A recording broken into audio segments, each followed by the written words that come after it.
way, this is the real deal.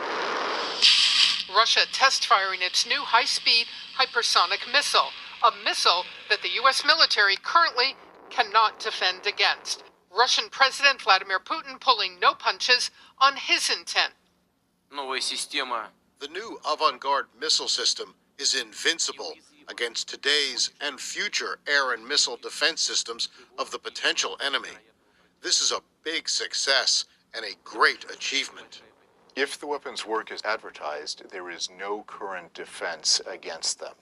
The Russian missile has captured the attention of Patrick Shanahan, the Deputy Defense Secretary, who will take over as acting Pentagon chief when Secretary James Mattis leaves next week.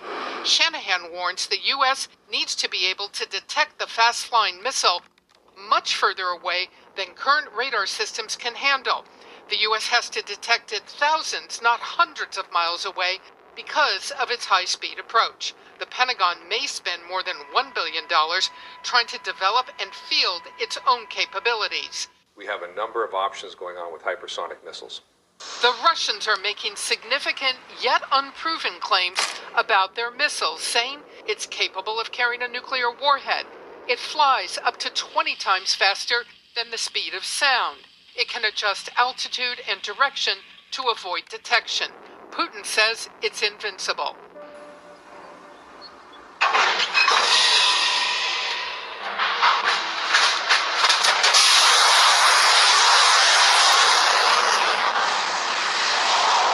The second destruction on Earth, which is by thermonuclear fire. Okay? That's what it's talking about, man. All right? That pit, that snare, and the windows thrown high are open, meaning the upper atmosphere being opened up because of these nuclear missiles falling from the sky.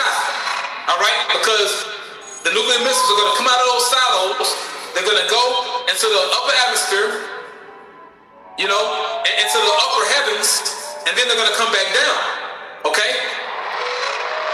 So the windows from on high are open, and the foundations of the earth do shake, like an earthquake, right?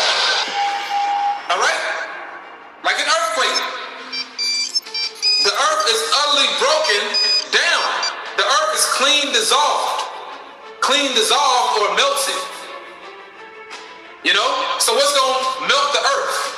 Or melt different parts of the earth? What's going to melt the infrastructure on the earth? Because the earth is not going to be completely destroyed, but what's going to do that? All right? The nuclear missiles. The earth is moved exceedingly. The earth shall reel to and fro like a drunkard, and shall be removed like a cottage. All right? So that's it, man. Missiles. Missiles are going to do it. All right? Because he hath oppressed and hath forsaken the poor, because he hath violently taken away an house which he builded not. Surely he shall not feel quietness in his belly, he shall not savour that which he desired. There shall none of his meat be left, therefore shall no man look for his goods. In the fullness of his sufficiency he shall be in straits, every hand of the wicked shall come upon him. When he is about to fill his belly, God shall cast the fury of his wrath upon him, and shall rain it upon him while he is eating. He shall flee from the iron weapon, and the bow of steel shall strike him through. It is drawn, and cometh out of the body, yea, the glittering sword cometh out of his gall, terrors are upon him. All darkness shall be hid in his secret places, a fire not blown shall consume him. It shall go ill with him that is left in his tabernacle. The heaven shall reveal his iniquity, and the earth shall rise up against him. The increase of his house shall depart, and his goods shall flow away in the day of his wrath. This is the portion of a wicked man from God, and the heritage appointed unto him by God. Yeah, let's take a look at it, Ryan. It's called the Avant-Garde Missile System, and it's called a system because what we're really talking about here is a hypersonic glider that you put on top of an ICBM to launch it into space and then get it closer to your target. It flies about 20 times the speed of sound. Some estimates have it up at Mach 27, incredibly fast, can carry a nuclear warhead.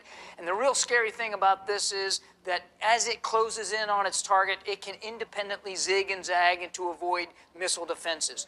The Pentagon, for their part, they are still working on hypersonic systems of our own, but it doesn't look like we're going to have a hypersonic system in development, or at least in the field, for at least 2 to 4 years from now. So the Russians are ahead of us on this. The other problem with this missile system is that our radar systems, according to the acting Secretary of Defense, Patrick Shanahan, are not strong enough, not capable enough of detecting it far enough away because of the speed. So this is a real worry, and it's got the Pentagon